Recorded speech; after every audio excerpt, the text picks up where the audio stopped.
बातमी पुण्यातल्या car अपघातासंदर्भातली। Pune rash driving प्रकरणी आता पुणे पोलिसांची सुद्धा चौकशी होणार आहे।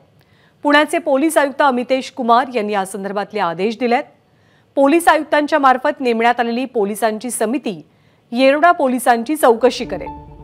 दोन FIR ची नोंदणी का करण्यात आली, या संदर्भात कोणी दबाव आणलेला का, त्या अल्पवयीन मुलाची वैद्यकीय चाचणी नेमकी कधी झाली, या प्रमुख बाबींचा तपास या पथकाच्या माध्यमातून केला जाईल। तर याच अपघात प्रकरणी आज अल्पवयीन आरोपीच्या 2 मित्रांची सुद्धा चौकशी होणार आहे। ज्या वेळेला अपघात घडला त्यावेळेला हे दोनही मित्र त्या पोर्शे गाडीमध्ये होते। त्यांच्यासोबत त्यांच्या पालकांची सुद्धा पोलीस आज चौकशी करतील। आपले प्रतिनिधी मिकी घई सध्या आपल्या सोबत आहेत। मिकी, या 2 महत्त्वाच्या डेव्हलपमेंट समोर येतात। एकतर पोलिसांची चौकशी आणि हा जो मुलगा आहे संबंधित त्याच्या मित्रांची सुद्धा चौकशी। आज काय काय घडणार या केस संदर्भात?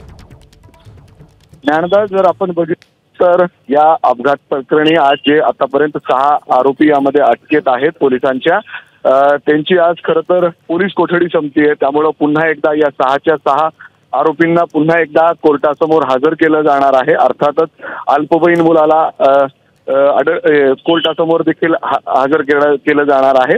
परंतु आतापर्यंत जे तपासात माहिती समोर आली आहे, जर आपण बघितलं तर वडिलांनी पोलिसांना माहिती दिलेली आहे की माझ्याकडून चूक झाली, मी माझ्या मुलाला गाडी अल्पवयीन असताना देखील त्याला गाडी चालवायला दिली आहे। एवढंच काय, तर जेव्हा अपघात घडला तेव्हा त्याच्याबरोबर कोण कोण होतं त्याची देखील आता माहिती समोर आलेली आहे। त्याच्यामध्ये आणखीन त्याचे 2 मित्र होते, त्यांना देखील आता तपासासाठी पोलिसांच्या समोर हजर राहावं लागणार आहे।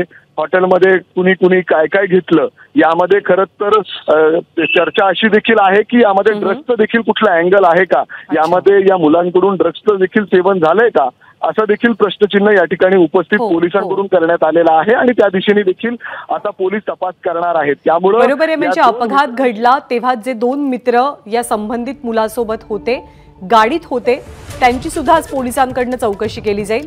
मिकी, अपडेट जाणून घेत राहू। तुर्तास धन्यवाद। ABP माझा, उघडा डोळे बघा नीट।